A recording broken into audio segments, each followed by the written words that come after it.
गुड़िया बेटी, जाओ कबूतर चाचा की दुकान से सब्जी ले आओ। मम्मा, वो है ना गौरी आंटी का बेटा जग्गू कौवा, वो मुझे बहुत तंग करता है। कल उसने मेरे पैसे भी छीन लिए थे और मुझे बहुत तंग भी किया। गुड़िया बेटी, ऐसे बुरे पक्षियों के मुंह नहीं लगते। आप अपनी राह जाना और अपनी राह वापस आना। गुड़िया अपनी टोकरी उठाती है और सब्जी लेने अपने घर से निकलती है। चाचा कबूतर, आलू मटर और आधा किलो टमाटर दे दे। पीछे से गौरी का शरारती बेटा जग्गू आ जाता है। अंकल अंकल, पहले मुझे सब्जी दो, मुझे बहुत जल्दी है। बेटा धीरज रखो, इतनी भी क्या जल्दी है, पहले गुड़िया आई है, मैं गुड़िया को सब्जी देकर बाद में आपको देता हूँ। नहीं नहीं, पहले मैं लूंगा सब्जी, पहले मैं लूंगा। चाचा कबूतर, ठीक है, आप पहले इसे ही सब्जी दे दें, मैं बाद में ले जाऊंगी। इसे तो हर वक्त जल्दी ही होती है। चुप कर जाओ, मैंने तुमसे बात की। गुड़िया जानती थी कि जग्गू कौवे से बात करना फजूल है, इसलिए वो चुप ही रहती है। और जग्गू कौवा चाचा कबूतर से सब्जी लेकर जल्दी जल्दी में वहां से उड़ जाता है। जग्गू कौवा तो ऐसे जा रहा था जैसे उसे बहुत ही जल्दी हो। वो बेरी के कांटेदार पेड़ से टकरा जाता है और गिर जाता है। उसकी सारी सब्जी इधर उधर बिखर जाती है और उसके पंख घायल हो जाते हैं। कबूतर जग्गू कौवे को गिरा पड़ा देखकर वहां आता है। अरे ये तो घायल हो गया है। फिर कबूतर जग्गू को उसकी सब्जी वाली टोकरी में बिठाकर उसके घर छोड़ आता है। गौरी, इसके पंख पर पट्टी बांध दो, खून बह रहा है इसके पंख से। जग्गू बेटा, मैंने आपको कितनी बार समझाया है, ध्यान से सारे काम किया करो। मम्मा, मैं पीछे देख रहा था, सामने बेरी का पेड़ था, मुझे पता ही नहीं चला कि कब मैं पेड़ से टकरा गया। फिर गौरी कौवी जग्गू के पंख पर पट्टी बांध देती है। गुड़िया बेटी, आप भी ना जहाँ जाती हो जाकर ही बैठ जाती हो। मम्मा, आज फिर वो जग्गू का बच्चा आ गया था। जब मेरी सब्जी लेने की बारी आई तो पीछे से आकर शोर मचाने लगा, मुझे जल्दी है, मुझे जल्दी है। तोता चिड़िया के घर आता है। चिड़िया चिड़िया, मैं अभी अभी गौरी कवि के घर से आया हूँ। उसके बेटे का पंख घायल हो गया है, उसके पंख पर बेरी के कांटे चुभ गए हैं। मुझे इसी बात का डर था। मम्मा, वो बहुत जल्दी जल्दी में सारे काम करता है। फिर मम्मा चिड़िया और गुड़िया गौरी कौवी के घर जाती हैं। जग्गू बेटा, सारे काम थोड़े हौसले से और सोच समझ कर किया करो। जग्गू भाई, आप जितनी जल्दी में कबूतर चाचा की दुकान से निकले थे, मैं तो आपको देखकर ही डर रही थी। तुम चुप कर जाओ, मैं ऐसे ही करूँगा, तुम्हें क्या। जग्गू बेटा, गुड़िया बहन ठीक ही तो कह रही है, आप हर काम में बहुत जल्दी करते हो, इसलिए आपके पंख पर चोट आई है। कुछ दिनों बाद जग्गू का पंख ठीक हो जाता है और वो फिर से उड़ने लगता है। जग्गू अपनी मम्मा के साथ दाना लेने निकला था। चिड़िया भी अपनी बेटी गुड़िया के साथ दाने की खोज करती हुई गौरी कौवी और जग्गू के पास आती है। गौरी बहन, मुझे तोते ने बताया है कि आज पहाड़ों की दूसरी तरफ से दाना मिलेगा। तोता भी वहाँ से ही दाना लेकर आया है। पहाड़ों की दूसरी तरफ? वो जगह तो मैंने देखी हुई है। जग्गू ऐसे कहते हुए वहाँ से तेजी से उड़ जाता है। जग्गू, जग्गू बेटा रुक जाओ, आप अकेले मत जाओ, हमारे साथ जाओ बेटा। लेकिन जग्गू किसी की नहीं सुनता, वो तो भाग जाता है। रानो चिड़िया, उसकी बेटी गुड़िया और गौरी कौवी जग्गू के पीछे पीछे पहाड़ों की तरफ चले जाते हैं। जग्गू बहुत तेज तो बनता था, लेकिन उसे जंगल के रास्तों का अच्छी तरह मालूम नहीं था, इसलिए वो पहाड़ों की तरफ जाने की बजाय सागर की तरफ चला जाता है। मैं तो थक गया हूँ, ये पहाड़ कहाँ गए, शायद मैं गलत दिशा में आ गया हूँ। जग्गू काफी देर तक वहाँ उड़ता रहता है, उसे कुछ समझ नहीं आती कि वो कहाँ जाए। और फिर थक हार कर सागर किनारे बैठकर जग्गू रोने लग जाता है।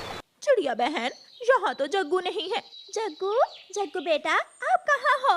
मम्मा, जग्गू जल्दी में किसी गलत दिशा की तरफ चला गया होगा। मैं सामने जाती हूँ। गुड़िया, आप वहाँ देखो, और गौरी बहन, आप पहाड़ों की दूसरी तरफ जाकर जग्गू को आवाज दो, वो यहाँ ही होगा। फिर वो सब अलग अलग दिशा में जग्गू की खोज करते हैं। गुड़िया बेटी, क्या मिला जग्गू?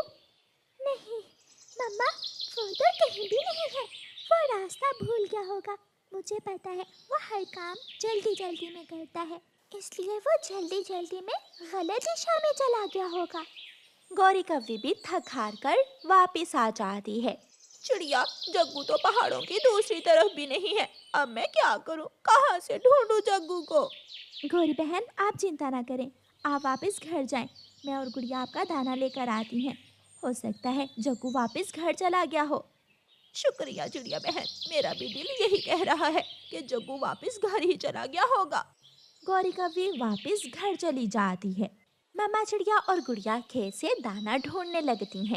जग्गू तो घर में भी नहीं है। शाम होने वाली थी। अब गौरी कव्वी को कुछ समझ नहीं आ रही थी कि जग्गू को कहाँ तलाश करे। जग्गू कौवा रोता हुआ सागर से पीछे मुड़ता है। सामने घना जंगल था, जिसे देखकर वो बहुत डर रहा था। थोड़ी ही देर बाद अंधेरा बढ़ जाता है और जग्गू कौवा एक सूखे हुए पेड़ के नीचे बैठ जाता है। गौरी, क्या जग्गू आया नहीं घर वापस? नहीं चिड़िया, वो घर में तो नहीं आया। मम्मा, मैं घर से अपनी लालटेन उठा कर लाती हूँ और गौरी आंटी के साथ जग्गू को ढूंढने जाती हूँ। हाँ बेटी, हो सकता है जग्गू सागर की तरफ चला गया हो। फिर मम्मा चिड़िया और गुड़िया घर जाती हैं। गुड़िया बेटी, अगर जग्गू सागर की तरफ ना हुआ तो नदी के पास जाना या फिर झरने की तरफ जाकर भी देख लेना। ठीक है मम्मा, मैं जाती हूँ। फिर गुड़िया अपनी लालटेन उठाकर गौरी कव्वी के घर जाती है और गौरी आंटी के साथ घर से निकलती है। वो दोनों सीधी झरने पर जाती हैं। जग्गू, जग्गू बेटा, कहाँ हो? जग्गू बेटा। आंटी, आप यहाँ बैठे, मैं जग्गू को थोड़ा और आगे देख कर आती हूँ। ध्यान से जाना मेरी बेटी, मैं यहाँ बैठकर इंतजार करती हूँ आपका। फिर गुड़िया उड़ती हुई सागर की तरफ चली जाती है। जब गुड़िया घने जंगल से गुजरती है तो उसे किसी की रोने की आवाज सुनाई देती है। गुड़िया मुड़ती है और जग्गू कव्वे को देख लेती है। गुड़िया पीछे से जाती है। कौन हो तुम? गुड़िया हंसने लग जाती है। आप यहाँ बैठकर रो रहे हो। अगर हमारे साथ जाते तो आपके साथ ये सब न होता। जल्दी चलो, आपकी मम्मा बहुत परेशान है।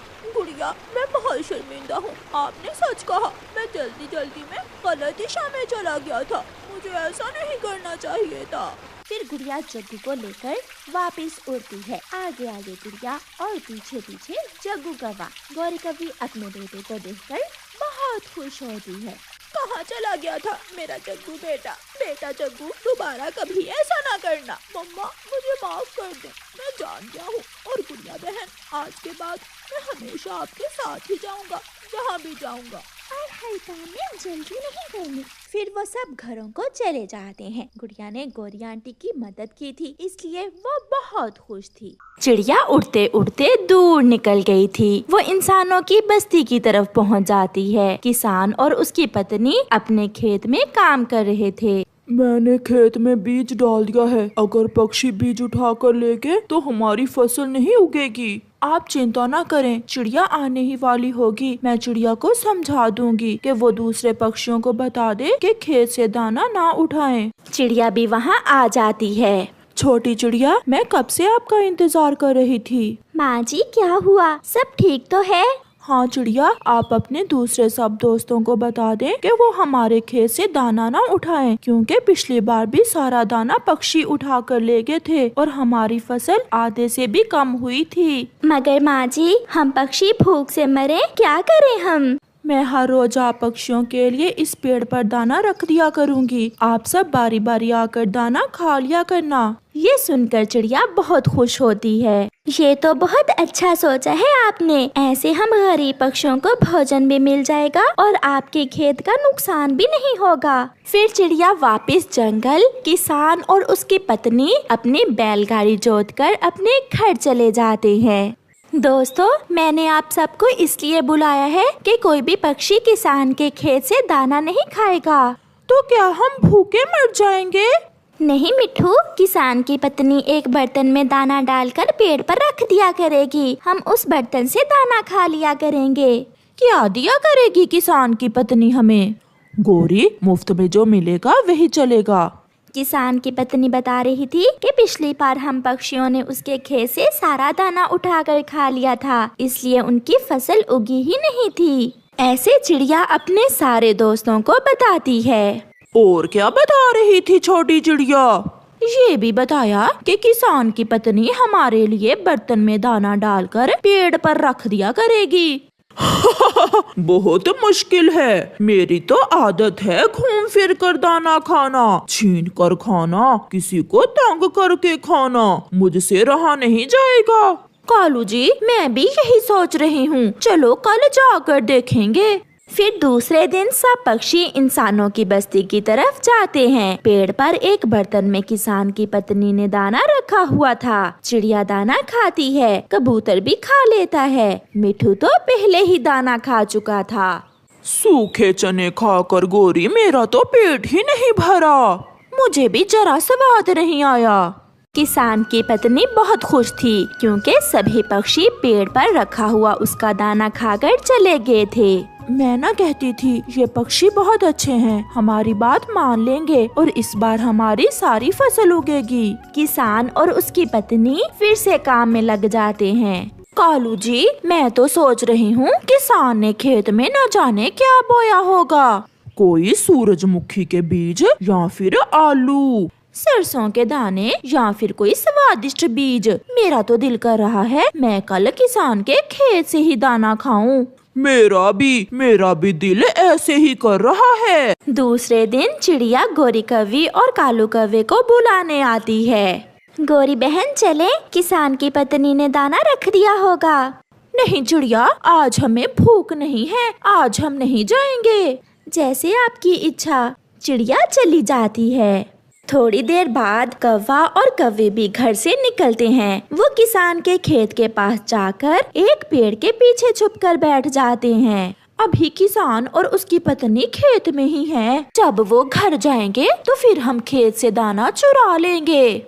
कबूतर भैया, कुछ दाने मिट्ठू के लिए भी ले लेना, आज मिट्ठू साथ नहीं आया। कौवा और कौवी भी नहीं आए, वो कहाँ है आज? मैं गई थी उन्हें बुलाने, मगर गोरी ने कहा कि आज उन्हें भूख नहीं है। चिड़िया और कबूतर दाना खाते हैं और वहाँ से चले जाते हैं। किसान की पत्नी और किसान भी घर चले जाते हैं। कौवा और कौवी किसान के खेत में आकर बैठ जाते हैं। सूरजमुखी के बीज, ये तो मुझे बहुत पसंद हैं। अब पता चला किसान ने तो खेत में सूरजमुखी के बीज बखेरे हुए हैं। वो जी भर के सूरजमुखी के बीज खाते हैं। वो तो किसान का आधा खेत खाली कर देते हैं और वहाँ से चले जाते हैं। पति जी, कुछ तो है, पक्षी भी दाना नहीं खाते, तो फिर हमारे खेत में बोए हुए बीज कम क्यों हैं? कहाँ जा सकते हैं बीज? कहीं ऐसा तो नहीं कि पक्षी ही बीज खा गए हों? चिड़िया, मिट्ठू और कबूतर भी आ जाते हैं। चिड़िया, सच सच बताओ, आप में से कोई हमारे खेत में से भी बीज खा रहा है? नहीं नहीं माँ जी, हमने आपसे वादा किया था कि हम खेत से बीज नहीं खाएंगे। मगर चिड़िया, कुछ तो है, हमारे खेत में बीज आधे से भी कम है। चिड़िया, ये जरूर उन दुष्ट कौवों का काम है। किसान जी, आपके पास कोई जाल है क्या? हाँ, मेरे पास जाल तो है। आप वो जाल खेत में लगाएं, हम भी देखें कि कौन पक्षी है जो वादा पूरा नहीं कर रहा। फिर किसान खेत में जाल बिछा देता है और वो सब छुप जाते हैं। किसान और उसकी पत्नी झाड़ियों के पीछे और पक्षी एक पेड़ के पीछे। थोड़ी देर बाद गोरी कौवी और कालू कौवा अपने ढेर सारे दोस्तों के साथ खेत में आते हैं और किसान के खेत से दाना खाना शुरू करते हैं। दोस्तों, देखा, हमने सच कहा था कि सूरजमुखी के बीज बहुत स्वादिष्ट हैं। इतने में किसान जाल की रस्सी खींच लेता है। और मेरा डंडा भी बहुत स्वादिष्ट है। ना किसान जी, मुझे ना मारना, मुझे तो ये कालू लेकर आया है खेत में, मैं तो पेड़ से दाना खा रही थी। और हमें भी ये कालू ही लेकर आया है। किसान सबको छोड़ देता है। गोरी और कालू की खूब पिटाई होती है। दूसरे सब पक्षी अपने दोस्त कालू की इस हरकत पर किसान की पत्नी से बहुत शर्मिंदा थे।